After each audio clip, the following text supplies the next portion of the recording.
officials support you in this.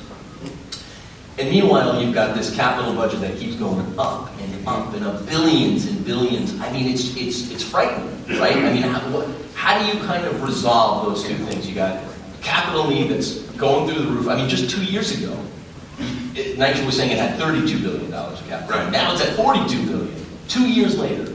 And in the meantime, RAD and infill and maybe air rights too, it's a slow takeoff, right?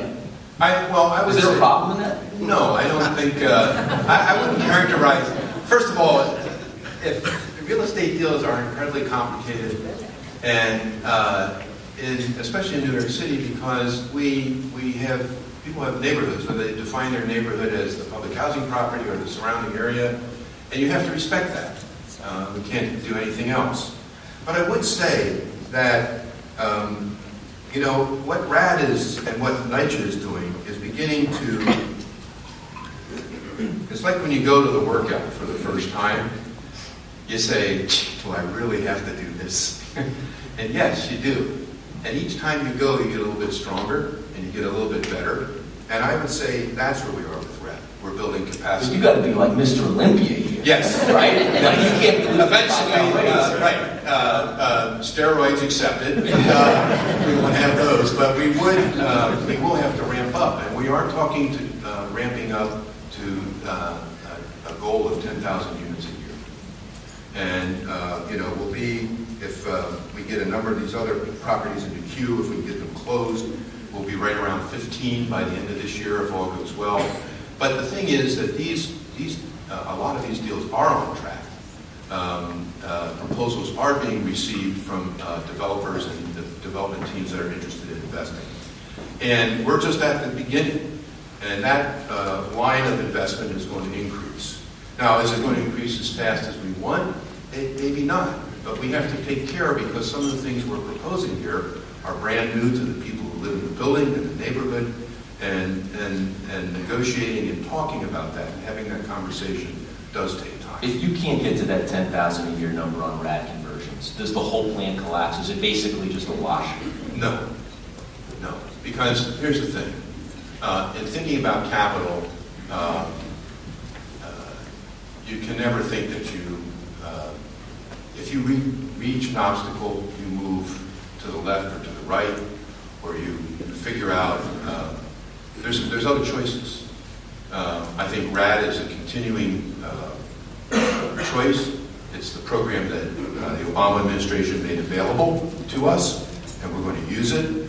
And if that particular deal doesn't mature, there will be another. I just want to dovetail on this just quickly. Can you just, for a second, can you put into perspective and explain how did the capital budget go from $32 billion 2 years ago, to 2017, to 42 today? What's going on?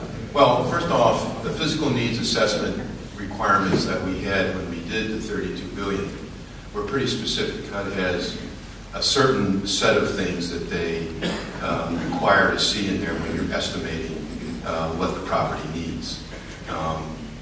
We've looked at those numbers, and I think those numbers are sound. But the other thing we've started to do is look at the compliance demands, like lead abatement, which is not fully in that original number.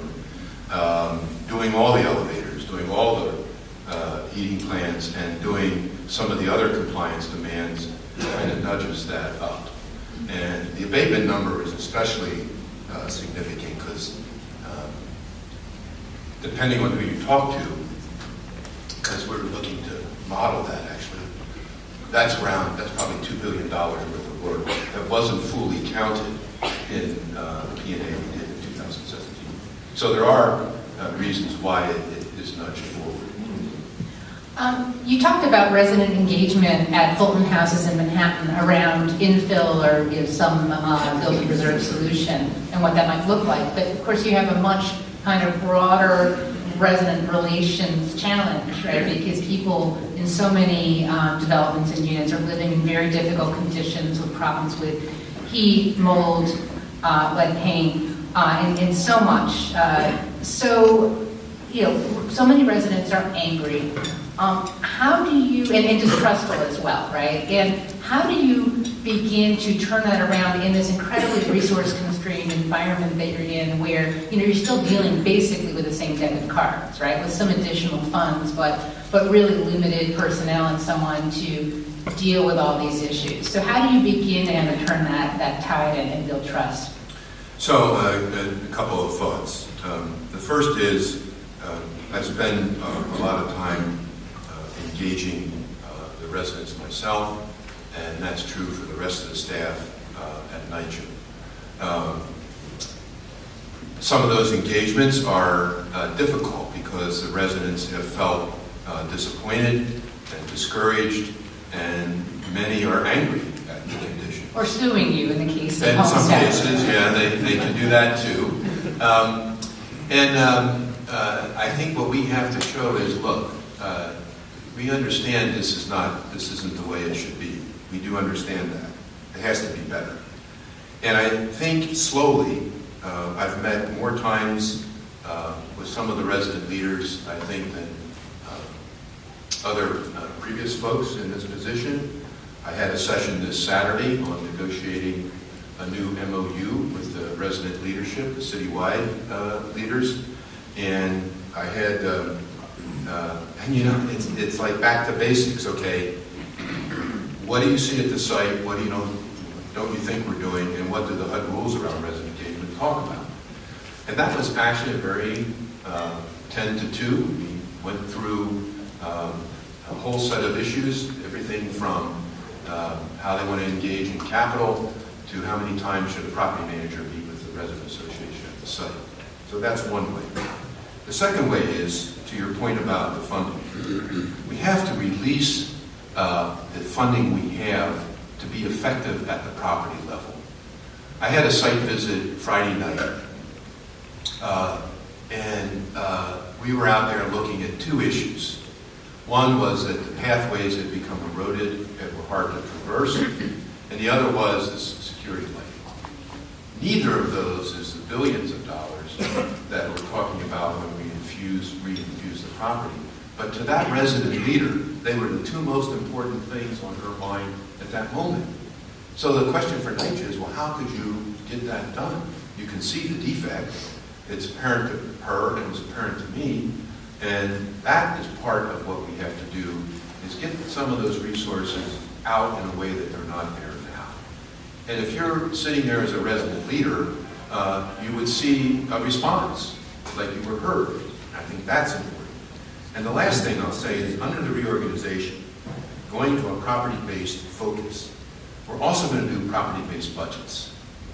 And I realize if you're a private property manager in the room, and this is not astonishing. Every time I say it at NYCHA, though, I feel astonished. But we have to do those because when you know what the property has for resources, you can engage in a discussion with the residents about what's available. And a lot of managers can't say that now. And I think that's a way to start to show real investment based on communication. I want to ask you about, at a certain point, you know, there's this idea that's been put out there that if certain properties, NYCHA's got a lot of properties, right? Almost 175, 176,000 units. 311 sites. 311 sites. That if certain properties could get to this advanced stage of deterioration, which some of them are sort of heading towards or almost at, that it may be cheaper to actually tear them down and rebuild them than to try to fix this totally broken building. Let me ask you, how close are you in any of your assets to being at that moment where you're going to have to make the call to say, no, we cannot fix this building, we have to actually tear it down, we have to just rebuild it, it's not fixable? Are you close with any of your assets to saying that? Honestly, no. I realize, here's the thing. We have some of the structures that were built. Let's think about the era of the building, going all the way back to Mayor LaGuardia and first houses, which preceded the National Housing Act by about 4 years. So these buildings were built. A lot of them are concrete block, brick structures. The structure itself is actually in very good condition. What we face are several issues, systemic issues, which means pipes, walls, and systems. We have some water issues with roofs. We've been addressing that through the city and the mayor's roof program. We're in our 8th tranche of roof replacements. And then we have to think about exterior and what that means. But I've had buildings as old in other places that have come back. What is different for us is almost everything, not entirely, is a high-rise of some kind or a mid-rise, and that presents a different set of construction challenges.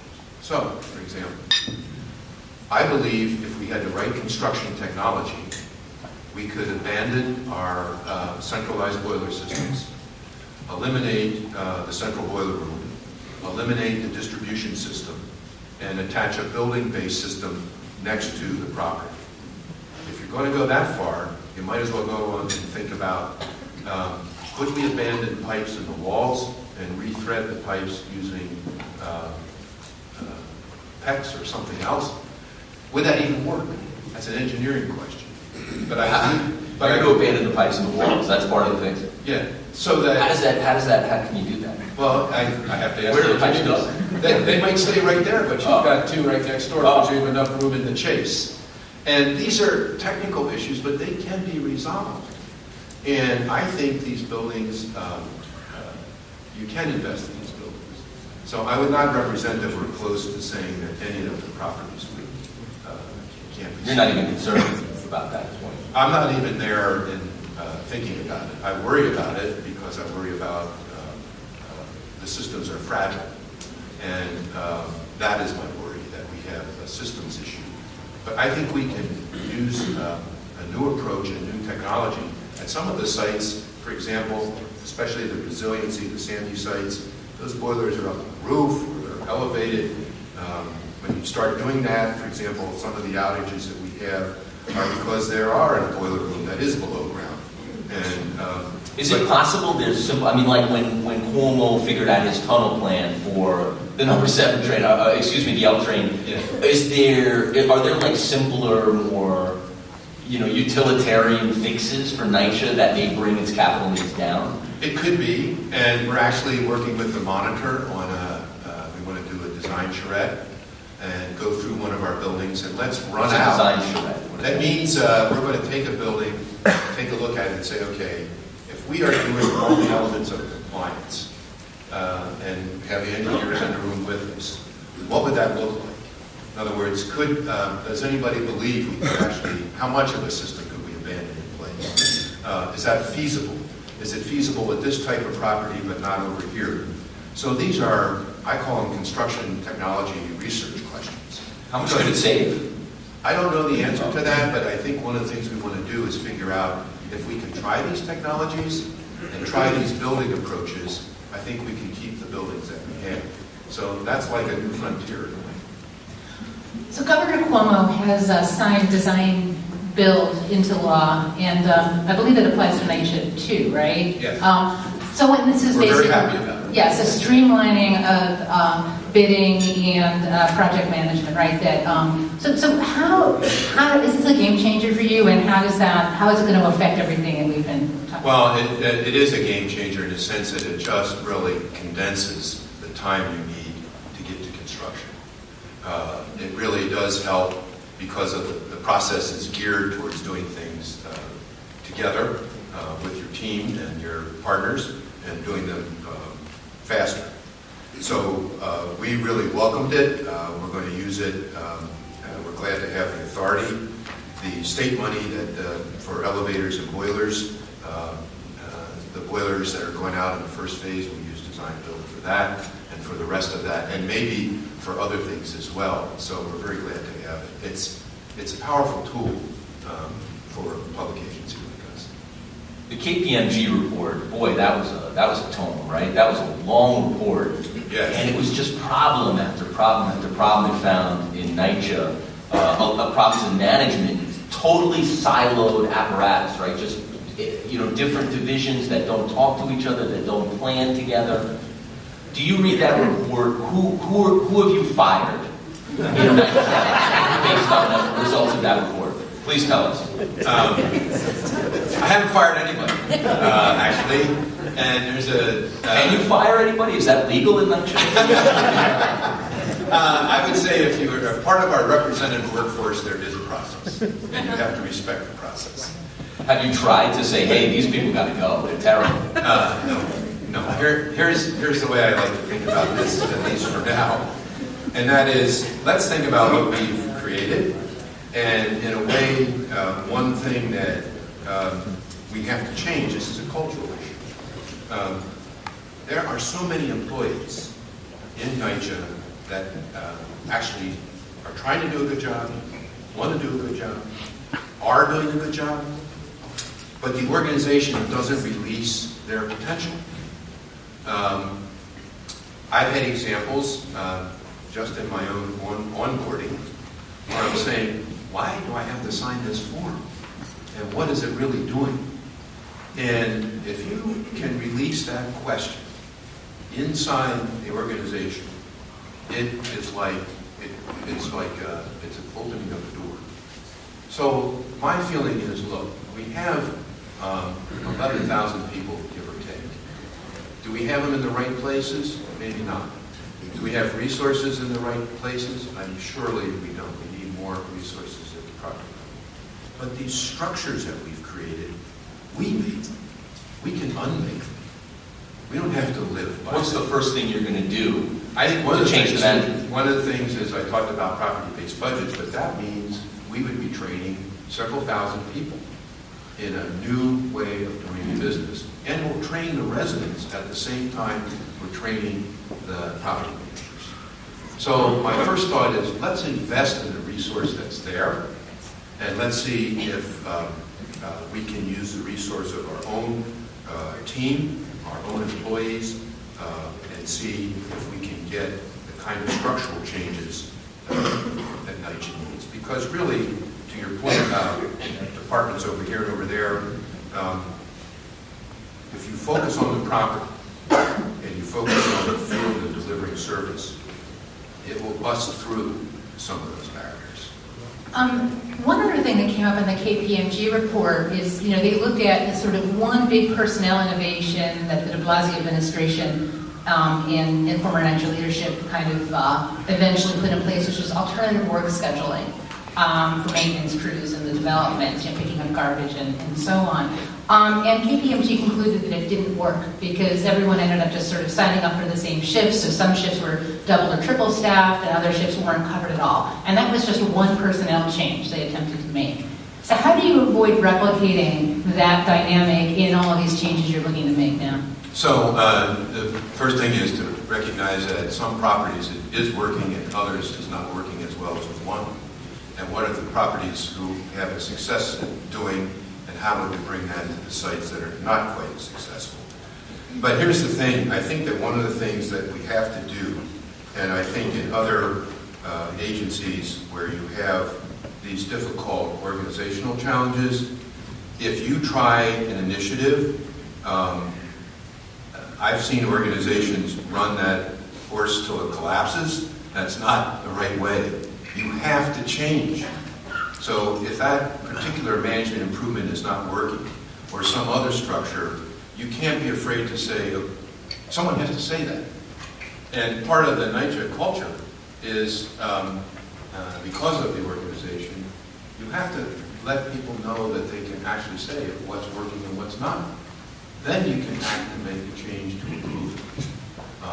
And that, I think, is what we'll do when we begin this reorganization shift, is also open up this. This is really about tapping the knowledge of people. We have people who know these systems, know these buildings inside and out. And that's a valuable asset. How do we release that? And then if the first plan doesn't work, how do we shift to make sure that the second one goes better? NYCHA has a lot of union workers, right? And Teamsters 237 represents, I think, 7,000 of them and change, roughly. Yeah. Have they been willing to work with you on some of these changes? They resisted even when you tried to make the work hours more flexible, right? Well, we'll ask. We have haven't asked them yet. No, we haven't. Yeah. We asked on the alternative work schedule, but there are more things to come. Because, for example, we have a number of cross-cutting issues in terms of how we deploy labor, how we sequence work, things that I think we're going to have to change. And to me, that changes the conversation with the people who represent our employees. And I'm hopeful that those conversations can lead to agreement on either work rule changes or approaches that would give us more flexibility without compromising, or at least letting the union think like there's some kind of compromise they can't accept. What's the biggest ask that you have of them? What's the biggest change you need? I think one of the things we have to figure out is how we sequence the skilled trades work. Can we create some job titles that are a more generalist job title? And how would that live inside the union environment that we have? Shola tried to play hardball with the union, and the mayor didn't support her. Does he support you? Well, I haven't talked to the mayor about any of these conversations, but I would say that we're obligated under the agreement to begin them. We're obligated to talk about any work rules that we feel might hinder or limit our ability to meet compliance. So I would rather start there and have a conversation with our organized labor partners. And I realize, are we going to agree? Maybe not, but maybe we will.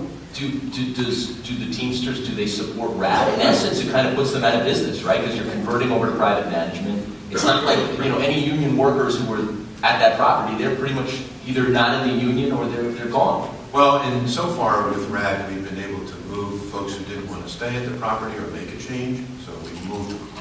But we are cognizant that in the 110,000 that we have, we can't continue to do that for all 62,000. Right. But I think that's part of the negotiation. Have you gotten any preliminary feedback on that? No, we haven't really talked to Greg or some of his folks about these things, but we will. And I feel like we want to get the action plans out in the near term. We want to get the groundwork for the reorg. And the third thing we have to do early this year is getting into conversation with the unions. So about the agreement, I have a question about how it's structured, right? Because initially, HUD, the Justice Department, and NYCHA were in these discussions in the context of the Justice Department taking action in federal court. And then what happened was NYCHA, these parties reached an agreement, submitted it to the federal judge, and the judge said, no, I'm rejecting this agreement. It is too narrow, too sort of task-oriented. You need really some kind of comprehensive agreement. And the parties decided instead of submitting to the court of supervision to settle out of court, right? And then Stanley Bresnoff, who was the interim chair, according to the New York Times, he said he refused to sign this agreement, and they asked him why, and he said, the city and NYCHA have all the responsibility, limited authority, and all of the financial burden. So that hasn't changed, and he was not okay with it. So the question is, are you okay with that? And how do you deal with those burdens that Bresnoff was describing? So one of the reasons I decided to come here was because of the agreement. Like any document, it's complicated and embeds compromise. That's the only way that it was achieved. In a sense, it predates me. But I did take a long look at it because the question I had to ask, and I think this is a question not just for me being here, but for NYCHA itself, is can we work this? And I think we can. I think that there are a lot of demands placed on NYCHA, but those are navigable demands in the sense that now that we have the monitor team in place, they see what we see. And they may have suggestions that we can benefit from, but they're seeing exactly what we're seeing. And there's an exchange of ideas that's possible. That's one thing. And the second part of it is that we do have HUD at the table as well. Everyone is signed on, and in a way, all of us are in the boat. And whether I don't know what the HUD's current administration thinks, but I know they're engaged. I know that we have previewed for them that we're going to be coming sometime in the next couple of months with a robust capital ask. And I think that, I don't know how that will go, but we will. So I don't see the agreement so much as a limiting, it's a foundation stone. Because it requires us to do some things we should have been doing all along. It requires us to treat the organization, and in the end, through the abatement demands alone, would require us to raise capital. And what happens if HUD and the Justice Department come back with a demand that you find unworkable or is not acceptable? I mean, what recourse do you have? Well, depending on what it is, there's various switches in the agreement. For example, if the monitor and the chair align on a decision, that can move forward pretty readily. But if there's a dispute over what the process should be, there's kind of I don't want to call it an arbitration process. There is a process for resolving that. And the HUD secretary gets that call. So, for example, if Bart and if he thinks I need 6 steps and I say I can do it in 4, and we can't agree, we can pitch our plans to HUD, and HUD can either do a hybrid or pick one. So there are ways to resolve those kinds of issues. Greg, I just want to ask you one last thing. I'm thinking back to Shola and what did her in. She signed lead inspections that didn't happen. They hadn't happened yet. And there's a lot of scenarios you can come up with to say, you know, why that happened. Maybe someone brought them to her and said, no, these are done, and just sign off on them. Or maybe someone said, this is how we do things. We're gonna do them, but you gotta sign them now so we can get the money so we can do them. I'm just wondering, do you sign documents that come on your desk?